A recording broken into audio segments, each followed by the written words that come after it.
Are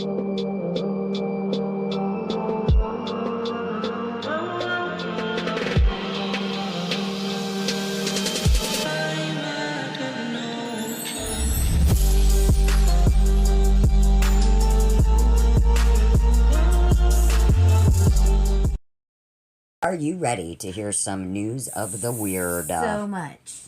Okay. This comes from the week of July 25th, 2024. Ooh, so current. Okay. I try to keep up. You hipster. I'm so hip.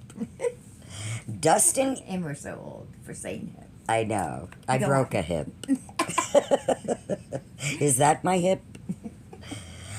Dustin Ebby, 35, a middle school math teacher from North Texas, has thrown his hat in the ring in a big way. He changed his legal name to literally anybody else. So that's his legal name. Literally anybody else. And he is running a write-in campaign for President of the United States in Texas, where he didn't get enough signatures to get on the ballot, and Tennessee, where he did get enough. ABC 13 TV reported that he has revealed his running mate, Neil David Sutz, a New Yorker who is currently living in Switzerland. Els said that Americans deserve better than the decisive partisan electoral... Oh my God, I can't read. Els said Americans deserve better than the divisive partisan electoral system we currently have. This name gives everybody something to point to channel that being to one movement, no one message that could hopefully have a meaningful impact. So that was really dumb and weird. So his name is legally literally anybody else. All right, a bright idea. A 33-year-old man named Jing from the Hubei province in China has put technology to work for him, the South China Morning Post reported on July 13th.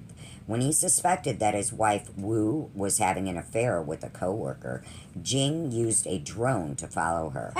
Jing said smart. Exactly. Jing said his wife became quote-unquote cold to him last year. She also changed her position at work and quote-unquote visited her parents more often. The surveillance revealed that Wu went to a remote area where she walked hand in hand with a man and disappeared for about 20 minutes into a dilapidated mud house.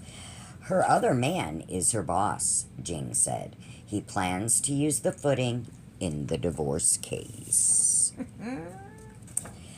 All right, as at a new zoo in, I can't say this, Liaoning province in China, a pair of penguins tied the knot in early July with all the traditional trimmings, and they already had the suits.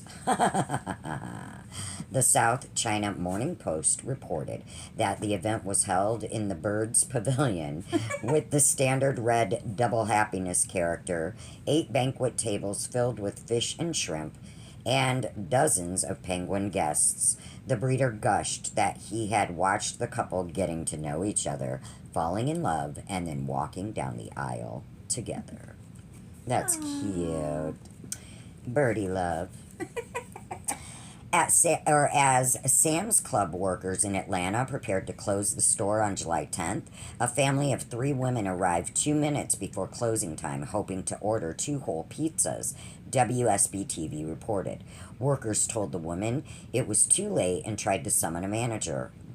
But before they could, Andriana McKnight, the mother, moved into the kitchen and punched Sierra Monroe in the face. The daughters also came into the kitchen, joining the fight.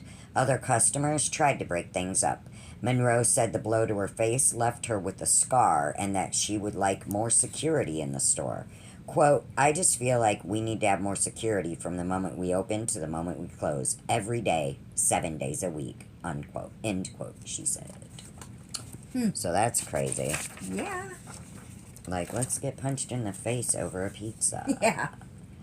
The South Zanesville from Ohio Fire Department has had enough of Keisha S. Kennedy, 34, who pled guilty July 12th to felony disrupting public services, felony making false alarms, and 25 counts of misuse of 911 systems.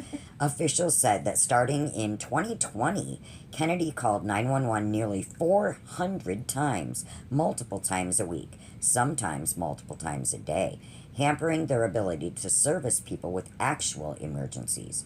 Workers at Genesis Hospital were forced to triage Kennedy every time she arrived, although she was reportedly told there was nothing wrong with her. Kennedy had a record of similar behavior in 4 other Ohio counties. She will be sentenced at a later date. Jeez. People are nuts. Yeah. All right, and the last weird news story of the day.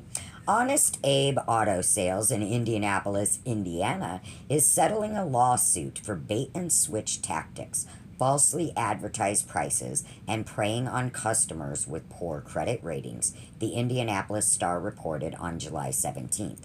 More than 250 customers who were taken in by the misnomer are now being paid back to the tune of $471,000.